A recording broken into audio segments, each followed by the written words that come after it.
Hello and welcome to Bud's RPG Review, where I give my thoughts on role-playing games, card games and board games. Today's review is Sunspots for Call of Cthulhu 7th edition by Weird 8. Okay, first a bit of history. Successfully kickstarted in 2017, Sunspots is a 110-page softback scenario with 3 to 6 players that is available as a print-on-demand from Drive-Thru-RPG. Okay, to the cover. I have to say I quite like this piece by Chris Huth that wraps around the front and back. The bright colours are a departure from the usual dark tones that accompany Call of Cthulhu scenarios, and the font has an almost art deco style to it. On to the inside. There'll be spoilers from this point on, so stop watching now if you intend to play this. After the index, we have the first section, which serves as an introduction to the scenario entitled The Beginning. Here, it talks about how the author, Dave Sokolowski, submitted an idea for a scenario he had to the late Keith Doc Herber at Miskatonic River Press surrounding the main 4 ancient deities, Yog-Sothoth, Shub-Niggurath, Nyarlathotep and Azathoth, and Doc surprising him by wanting to dig further into the Azathoth idea as he viewed it as strange and unique. They spend the next few months swapping ideas and exploring the concept, with Doc explaining his ideas for a scenario book. Over the next year, the author wrote it, handing the 20,000 word document over to Doc, knowing it was unfinished and lacking refinement. Doc reviewed it and explained what it required. Sadly, Doc passed away and the scenario was still there in 2011 when the author felt an urge to finish what they had started. Heading down the route of self-publishing, he decided upon advice from industry stalwart Ken Hite to retool the scenario for the Cthulhu Dark Rules set. He found artists that he felt were perfect for Sunspots and proceeded to finish the scenario, which had been around 10 years in the making. The final twist, however, came just before it was due to be launched on Kickstarter, when Chaosium contacted him to see if he wanted to be an official Call of Cthulhu 7th edition licensee, and after seeing how the current Chaosium team had turned the mess left by the previous team around over the last year, decided to restructure the rules for a 4th and final time. He dedicates this book to the memory of Doc and one of his original playtest friends, who had also passed away, Mark Irons, with the thought that they would be impressed with the final results. Okay, to Chapter 1, Introductions and Considerations. First up is a short synopsis. The date is February 1926, when a prominent local banker, Daniel Peterson, comes to the investigators in a panic. His daughter, Susan, a student at Evergreen College in Western Massachusetts, has lost contact with him. He's visited her campus but couldn't find her. Her roommate told him she'd fallen in with a new church in a nearby mountain resort town. He visited the town of Red Valley and was alarmed by the number of odd activities there. He offers them a substantial fee to accompany him there and get to talk to his daughter before the winter sets in too hard. The scenario was broken down into 5 chapters. The current chapter, the scenario background, a chapter detailing what exactly is going on in Red Valley, a chapter on Red Valley itself, and a chapter on the timeline and events. The scenario has a deep backstory centred around a plot to summon the demon sultan himself, Azathoth, to Red Valley, with our own son acting as a representation of its approach. It is split into 3 acts. The author advises reading the whole book at least twice to fully understand how each cog fits in place, something I concur with, as there's a lot of bookkeeping involved and NPCs and events to keep track of. This helps to build the narrative up around the investigators. The backstory, in the most basic sense, starts with a discovery by an archaeologist in the early 20th century finding the remains of a Hyperborean sailing ship and amongst the wreckage a series of crystalline artefacts that allow the user to see the centre of the universe, where of course Azathoth exists. The insane archaeologist has been distributing these crystals across Red Valley, and an old adversary and former partner arrives there with a more deadly agenda. The investigators are drawn into a dangerous game between them.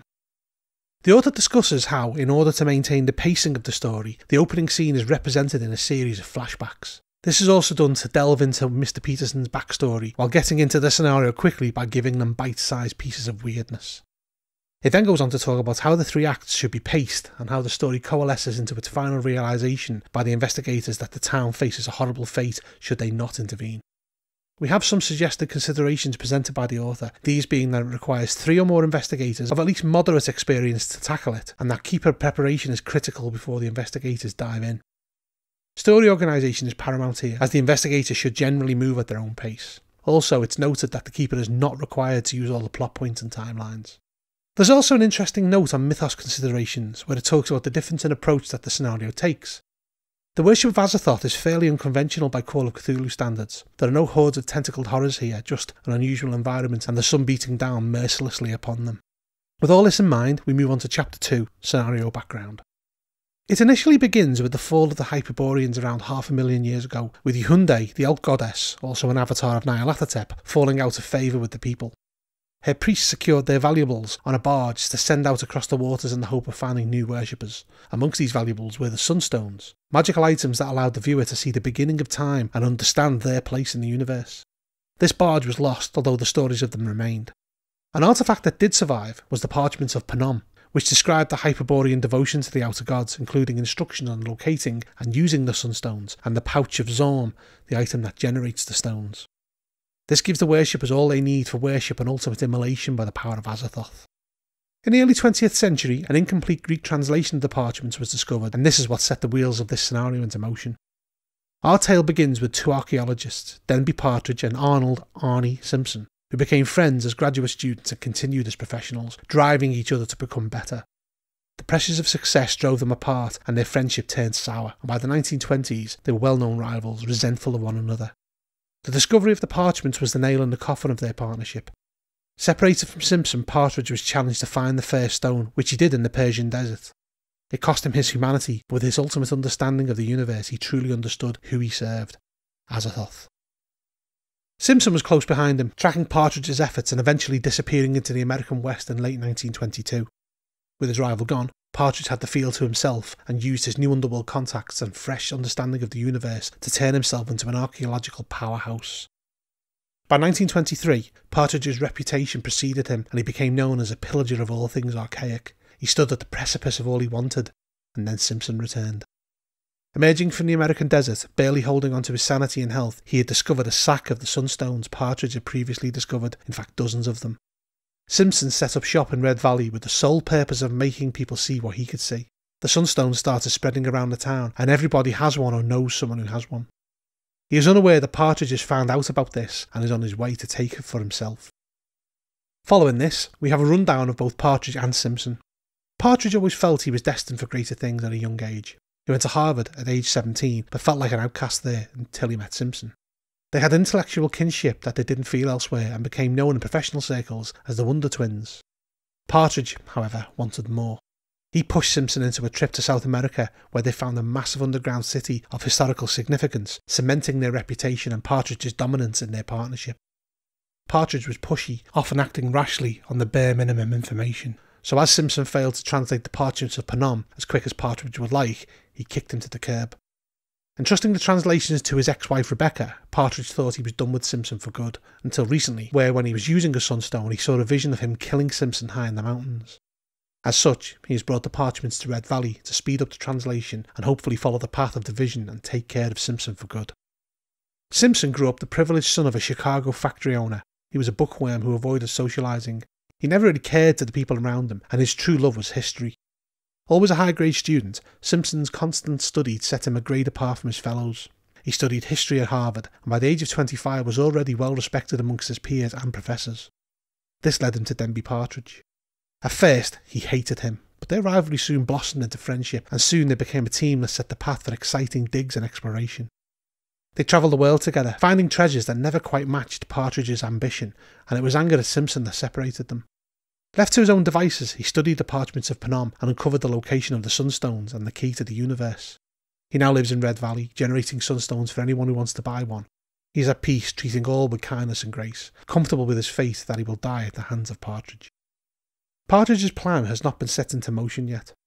He has two people in Red Valley preparing for him to arrive, one of which is Jason Taft, who is keeping track of Simpson, and Rebecca Newman, his ex-wife, is in the Golden Nest Hotel and Spa, where she is translating the parchments. Partridge will arrive 2 days after the investigators and begin driving the town towards Azathoth. The events that follow are explained later on. Okay, on to Chapter 3, the Sun, the Stones and their Visions. Here we have some history around our understanding of the Sun and its many names such as Ra, Helios, Titan and We. The Hyperboreans knew it as Tal, and to those with forbidden knowledge of the outer gods, Azathoth. As the demon sultans sit at the centre of the universe, our Sun is just one part of its swirling mass. In Red Valley, the worship ceremonies will grow in number and power until Azathoth consumes everything. The Sunstones summon the nearest form of Azathoth, growing in the sky until there is nothing else, giving its worshippers what they truly desire: contact. Following this, we have the history of the Sunstones and the Parchments of Panem, including game stats for these. The parchments detail the steps required from the beginnings of understanding to finally summoning Azathoth. It also details the Pouch of Zorm, the artifact that produces the Sunstones, although the investigators should never get their hands on this. Lastly, it details what the Sunstones do. Aside from allowing their user to worship Azathoth, they can also heal and immolate infidels. They fill the worshipper with a perceived positive energy and can be extremely addictive to use. Additionally, users don't feel hunger, pain or thirst. Gathering multiple stones and worshippers can result in pulling Azathoth nearer to Earth. It also details fake stones in Red Valley, available from various shops there, and then moves on to how the stones also grant the users visions of the beginning of the universe and teach how energies from the past affect the future. This causes a trickle of sand with the understanding of the universe not meant for human minds. It covers the beginning of everything to the final destruction of Azathoth at the end of time. The outcomes of this knowledge can either cause obsessive sun worship, a comatose state, suicide, or the resolve to destroy the stones. At the start of the scenario, multiple groups within Red Valley have sunstones and form their own churches dedicated to sun gods. As things progress, these coalesce into 3 major groups and finally to a single one guided by Partridge in Act 3. We have details of these various churches and their leaders, as well as secondary ones, and it also discusses the possibility of one of the investigators becoming a cult leader. Right, on to Chapter 4, Red Valley. As previously mentioned, the scenario begins with Mr. Peterson looking to hire the investigators, then shifts scene to them in a car with him heading into the snow-covered mountains that surround Red Valley. It then goes on to discuss the geography of the town.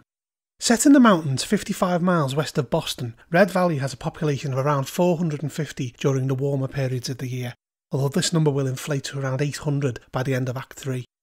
The town was originally formed when copper was discovered nearby in 1877, and when the final mine closed in 1902, it became a spa town of no great importance. We then get into the who and where of Red Valley.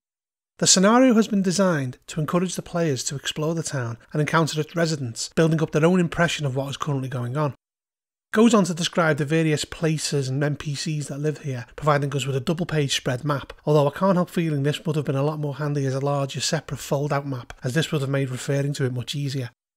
It takes in the various important places in the town, from the lake, the beach, the sunshine cottages and the town hall, with each giving us the important players in the game and what they will be doing there at various points in the scenario.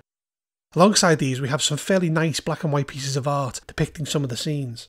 It moves on through various other places in the town such as Barnaby's gas station, Waller's store, Bell and Whistle cafe, etc., making sure to include whether the person encountered there has a sunstone, has seen one, or even if they are remotely interested in them.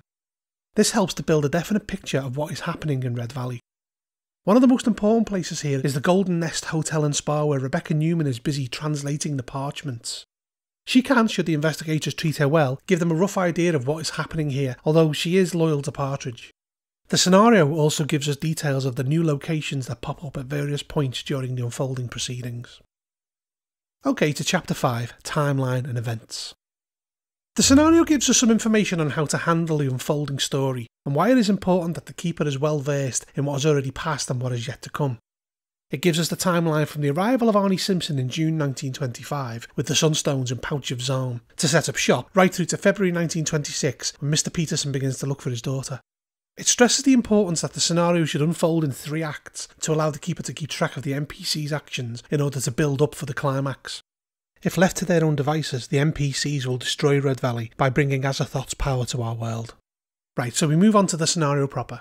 It all begins with Mr. Peterson approaching the investigators with the job to find his daughter Susan, and he will inform the players that he has been to her university campus at Evergreen and learned that she has joined a church. He's hesitant to say cult and refuses to leave. Having already been to Red Valley, he will advise them that there is something strange about the place, refusing to go into detail. Perceptive investigators will notice that he has a suntan that, given it is February, is quite unusual, and he will not explain how he came upon it. Assuming the investigators accept his fairly generous offer of employment, we then move to them driving towards Red Valley with Mr. Peterson. They're driving through snow and ice. It's important to emphasise the cold here, and as they're climbing the hills to get there, they're supposed to skid off the road and into a snowbank. At this point, the investigators are supposed to have another flashback to Evergreen. This allows them to dig into Mr. Peterson's mystery without slowing down the narrative. The first flashback is to Susan's apartment and her friend Melanie. She has little in the way of social skills, but with the correct roles she will advise them to check her room and speak to Benjamin Garter. They can find Susan's diary, which will give them some information on events leading up to her leaving. The second flashback is the First Presbyterian Church of Evergreen, where they can find a flyer announcing a winter trip to Red Valley and lots of packed suitcases, although no people.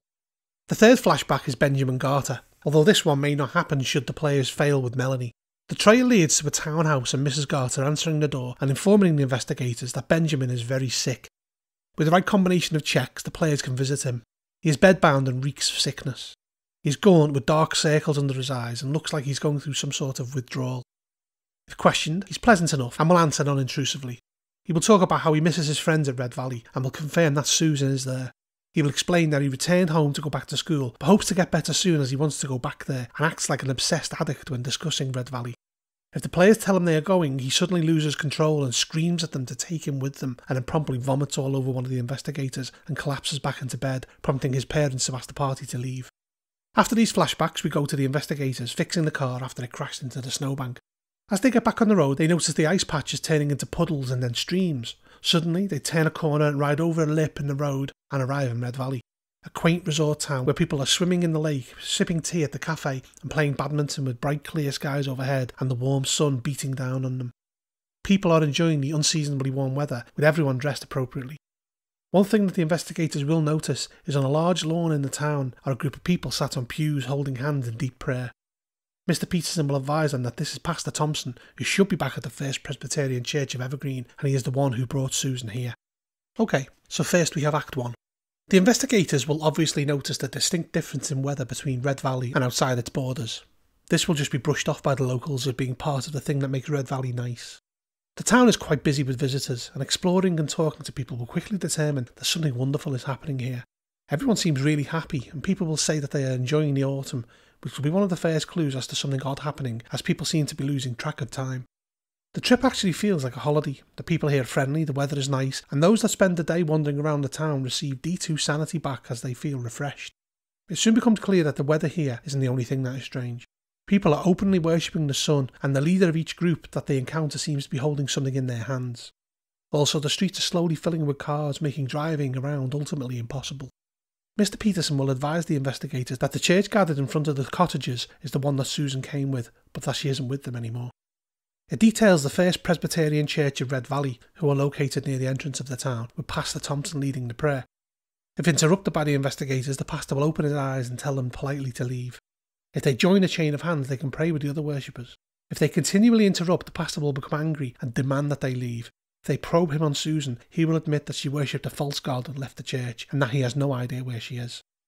When they start searching for Susan, they will discover that she has founded her own church quietly somewhere there on a small lawn.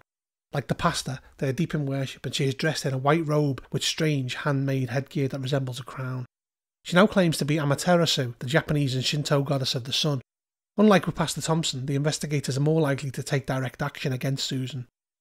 Mr. Peterson will be openly frightened of his daughter and will expect the investigators to do something about her, as she is clearly not right. If the players get forceful at her, she will look at them, hold out her hand and say, "I said to leave us." As she opens her hand, a bright light will radiate from it that is warm and peaceful, which blinds the investigators, and when their sight is restored, Susan and her group are gone, and it is many hours later near dusk. Soon after this encounter, Mr. Peterson vanishes, unknown to the players. He's run off with his money after buying a fake sunstone, and by the time they track down Susan again, he's been converted to a sun worshipper. The scenario then shifts to the evening and what happens when the investigators try to find somewhere to stay for the night. They're generally directed towards the Golden Nest Hotel and Spa, where, should they play their cards right, they can encounter Newman, who looks pretty rough due to her obsessive translation work on the parchments. Charming investigators won't be able to get her to talk about what she's doing, she will only hint at it. It's then that things start to get a bit weirder in Red Valley. They start having visions of dead loved ones basking in the sun, and even people that look like the other investigators. Also, they start losing track of how long they've been here. It is after this that we have the event that culminates the end of Act 1. The local sheriff, Eric Mackenzie, has tracked down Deputy Marks, an early stone worshipper, to outside the town hall. What is happening in Red Valley comes to a total surprise to the sheriff, who has come here to confront Marks and why he hasn't been in work for the last 2 weeks. Marks is called out by the sheriff, who responds by telling him he is not welcome here. The sheriff demands Marks return to Evergreen, so Marks approaches him, holds out his hand, and a beam of light erupts from the sunstone, turning the sheriff to dust. The crowd erupts in cheers, and Marks is hailed as the high priest of the sun god Ra, and he is stripped bare and anointed with the sheriff's ashes, now calling himself Ramses IX. Act 2 begins with the temperature of the town further going up to a point where people just want to sit in the shade drinking lemonade.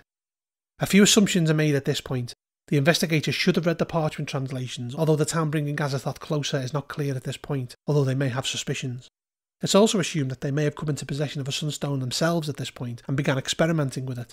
If they do this, they start having more vivid hallucinations. One detail here involves finding the remains of a ship in a desert with a line of cloaked figures marching towards it in a sandstorm. This is to give the investigators a sense of the ancient magic at work here. It gives us a few set pieces to use, such as an overheard argument between Taft and Newman, and goes on to detail what happens after dark. The worshippers that have not consumed food or water for the past 12 hours binge on what is here, and some become surly in the absence of the sun. 2 days after the players arrive, Partridge arrives, finds Simpson and murders him. There's a chance that the players will hear the gunshot but will not be able to tell where it came from. He takes over Simpson's shop and destroys the pouch in his greed to find more stones. He announces a sun festival for the day after he arrives and sends out word for people to gather and pray. Outside the town hall, Partridge and his followers are in the process of pulling down the glass covering of the town hall clock and taking it to a platform where the Presbyterian church has its pews. Once everybody gathers, Partridge will announce that at sunrise the following day he will challenge those that say they truly believe in the power of the sun. His team continue with their construction of the sun lens. At this point it brings up the possibility that the investigators will have seen enough and want to get out and give some steer on how to handle this. The next event is Ramses and Celia facing off to gain control over the largest group in town. This culminates in all of the people in the town who are selling false stones being destroyed along with their wares, and an ultimate face-off between the pair, where Ramses kills Celia with his handcrafted ankh and being declared the leader. Right, on to Act 3. By this point, the temperature in Red Valley is a very hot 105 degrees, hot enough that half of the lake has evaporated and sunburn and exposure could become a real issue, unless you have a sunstone, that is. It assumes at this point that at least one investigator is addicted to a sunstone or even going through withdrawal. Susan and her father could also have been rescued at this point, and the heat is causing mob frenzy. Partridge's group takes control at this point. Next, we arrive at the Sun Festival. Assuming everything goes to plan, the newly constructed Sun Temple in the town centre gathers all of the worshippers over the course of the following morning, and by midday a stage has been built in front of the cabins. Partridge will declare that the sun is ready for the great sacrifice, and each cult leader is to be tested with the sun lens. Partridge instructs them to stand in front of the lens while holding their stone in one hand and focusing on it while he focuses the lens on them. The crowd waits with bated breath, and at first there is a slow sizzling sound, and then the leader is immolated in a burst of flame, leaving a pile of dust. All of the minor leaders are subjected to this judgment and promptly dispatched of. Eventually it comes to Ramses/Mark's turn. Instead of sizzling then dying, he starts to glow. Partridge is not to be overmatched, and having a better understanding of the stones causes the beam to become brighter to the point where everyone has to look away, and when it finally dims, Mark's is a pile of ash like everyone else. Partridge is, however, tricking everyone, as he knows the incantation to survive exposure to the lens. Any investigator who has read the parchment and has control over a stone could challenge him at this point and win, although their Sam would take a hit as they now truly understand what is going on. If Partridge survives, he is reborn again as Phoenix and leads everyone in performing the final ceremony. The players, if they have read the parchment, can stop this happening. They need to steal the stones from the other worshippers, which could have catastrophic effects if they are caught, or perform a reversed ritual from the parchment, which would require the player to sacrifice themselves for the greater good. This will cause the stone that they are using to glow as bright as the sun and a roaring sound overhead, and then silence as order is restored, and Red Valley suddenly becoming very cold and cloudy as the normal weather begins to encroach. Should Partridge perform the final ceremony unchallenged, it culminates in a single glorious moment where the town is incinerated completely as Azathoth is welcomed to Red Valley. Anyone who returns here after this will find a smouldering mess of what vaguely resembles cars and buildings. Digging through this finds one oversized, fully functional sunstone. After this we have some SAN awards for the investigators' efforts. Following this we have Appendix 1, the Observatory or Director's Cut. This was a piece that was originally cut from the scenario, but it can be easily added in should the keeper desire it. It suggested that it is inserted at the start of Act 2 after the fight between the sheriff and the deputy as it explodes up in the hills. I feel that it should have been left in as it gives a better explanation of how the sun lens is constructed as it is taken from the wreckage of the telescope here. In Appendix 2 we have some notes on running the scenario in a more contemporary setting, which is very handy for those of us who enjoy the likes of Delta Green. Appendix 3 contains the stats for all of the major personalities involved, along with a small portrait of each of them, which is something I really like in the scenario and are quite nicely done. This is followed by Appendix 4, which contains the handouts, and finally a list of all the Kickstarter backers and a quick reference index for the keeper. Sunspots is not like any other Call of Cthulhu scenario that I have ever read. And what was clearly a labour of love for the author, he's managed to pull together an adventure that I feel could challenge even the most experienced players. It is, however, where I feel the strength of this scenario sits, as a challenge to experienced players. This is not for the faint-hearted of keepers, as there are a lot of strings attached to important places, people and events, and this could overwhelm those who are perhaps less experienced. There are some things that I don't necessarily feel are criticisms of the scenario, but things that I feel it would have benefited from. Firstly, a pull-out map of Red Valley would make things so much easier for all involved, as the ability to lay down something in front of the players helps in their immersion into the setting. Secondly, some kind of flowchart as to what happens and when would greatly enhance proceedings here, as it seems like it would be quite easy to forget important events if your players are enjoying exploring and interacting with the current residents of Red Valley. I read this cover to cover 3 times for the purpose of this review, and I still feel like there were things I could potentially miss. Also, it's worth mentioning that the art throughout is really nicely done, and each picture directly relates to something in the text. I would have liked more of it. I quite like the idea of the scenario being introduced in flashbacks, although it does make large assumptions on behalf of the players that not all will be comfortable with, but I feel the real strength of Sunspots lies in how it approaches the mythos. As a thought, there's not an adversary that is used too often in Call of Cthulhu scenarios, and the decision to make our own benevolent life-giving sun an emotional, blazing weapon against humanity is a clever one, and the lack of tentacled abominations should throw even the most seasoned player off their kilter. There are no secret cults here, everything is out in the open. I do feel that this scenario is a bit of a hidden gem. From what I understand, it is not a scenario that a vast number of people have heard of, but it's definitely worthy of your attention, as it is a clear exercise in perseverance on the author's behalf, and the fine-tuning here has produced something unusual in the nicest possible sense. I think Doc Herbert and Mark Irons would be rightly proud of Sunspots. I give it an 8.5 out of 10. If you enjoyed this review, please make sure to hit the thumbs up, subscribe to my channel, and check out my other videos. Also, if you're interested in buying this product, I've put some links below. Lastly, if you like what I produce here, then maybe think about supporting me on Patreon. Bud out.